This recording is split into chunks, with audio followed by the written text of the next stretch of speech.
Hello, good afternoon, and welcome to our series of blogs, Conversations with, Conversations about. This is a series of different conversations we have about topics which are of interest to communities, but also us as a county council, with the intention to inform better in a jargon-free conversation rather than just purely providing only statistical data.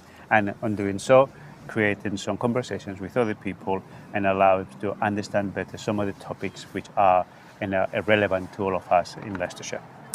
So today we're talking about flooding. We are in Quorn. We are at the War Memorial in Quorn, at the back of the garden, and we have avoided so far the rain. Just about. And with me is Duncan, which is a flood warden in Quorn.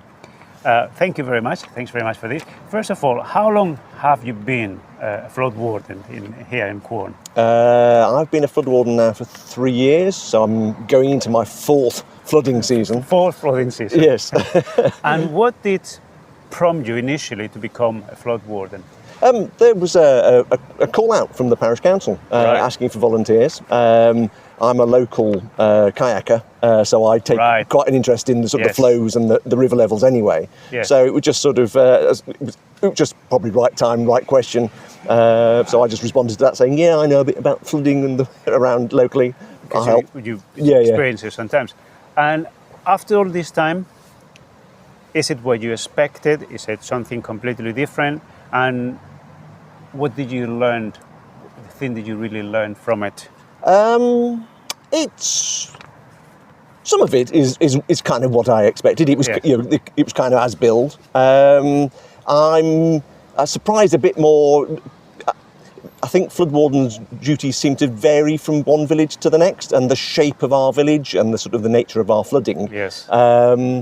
Means that actually traffic control is one of our big issues. So making sure people are aware of which roads are shut because of the flooding, trying to point them in a different direction, sort of, so that they don't turn up at the road closed Actually sign and go, happens well, now sometimes. what am I supposed to do? Yes. And it's a big village. A lot of people aren't directly impacted by the, it doesn't flood their houses, but of course they still got to go to the shops and go to work. And the first thing they know is when they turn up in front of a road closed sign and go, well, now what am I supposed to do? So where we are now, is this an area which it would be prompt to be flooded if it's too much water, or is it in the higher part? Oh no, this flooded. We had bad flooding in January, and we would be waist deep in the floodwater now. Wow. Because we can see the water is just really down there. Yeah, and indeed. it's like perhaps about 4 foot, 5 foot Indeed. lower. Yes, I mean, So- even last week we had a small amount of flooding, and the river. In fact, this is the brook. This isn't even the main river. Yes. The brook came over the edge there and was. You'd have been ankle deep, maybe knee deep here. Wow. So yeah. So I think that takes me to the next question, which is whether people think flood wardens exist, and whether perhaps, or at least since you have been a flood warden, people are now more aware of the role and the importance of taking certain precautions. I think awareness is growing. I think Yes. it's probably fair to say. Particularly during the bad flooding in January, I think Yes. a lot more people realised we were there and we were trying to sort of help. Yes. If nothing else, and it's also about kind of paying attention to how it floods, so that Absolutely. you can feed that back to the people whose job it is to deal with it. People like the Severn Trent, Yes. the county council at Highways, or the Environment Agency. So there's been a raised awareness, I guess, among Yeah. people. And do people, you think, behave differently now? I mean, obviously, certain things we can do as a county council, you can do as community and the parish council. Certain things we can't do. And it's more about observation, isn't it? It's more about Yes. precaution, as you Yes. mentioned. Have you noticed that has changed and it's a level of... or varies? Yes, it varies. I am slightly nervous that, given the scale of the flooding in January, I look around the village and I have only seen one person who's made an obvious change to their house to stop it flooding Right. again. Yes.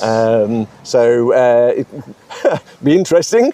Maybe that's an interesting kind of use Yes. of word, but be interesting to see how it goes this winter. So do you think your job then makes a difference insofar as an impact on people start to be at least mindful of the Yes. impacts and effects of that, and because they can see it themselves. But I guess it's different when people see it themselves and they have someone within Yeah. the village who is able to do that It- and indeed. provide that information, isn't Yes. it? Yeah, yeah.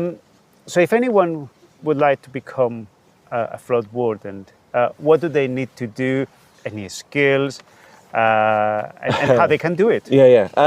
Well, I mean, the first step, if you're interested, is to go on the LLR Prepared website. Right. That's the website for the Resilience Forum locally. Yes. And they've got a page on their sort of idea of what being a flood warden is like, and they've got links to training courses that they run Right. to help you become a flood warden. But it's to a certain extent it's still a volunteer role, so it's kind of what you make it. Different flood wardens, as I say, behave differently in different villages. So you all have a different approach, but Yes. but you do meet also Oh yes, sometimes, yeah, don't yes, you? yes. So I mean, we have at the Leicestershire level, there's a flood warden engagement sort of annual event. Yes. We locally, amongst the Soar Valley flood wardens, have a WhatsApp group. Right. So that's yes. And I guess is that quite helpful as well, because you can communicate with each other and Yes. so on, and using technology in that sense in a very simple way Yes. to ensure that at least you're communicating with each other, Yeah. and by default also with the residents of each other's areas. Yes, and there's a practical issue, of course, because it's a river. The flooding that happened in Narborough sort of 2 days ago will turn up here, maybe not quite as dramatically, but Yes. we will see a river rise. So if we know what's going on further up the river, Absolutely. we can sort of kind of prepare for it down here.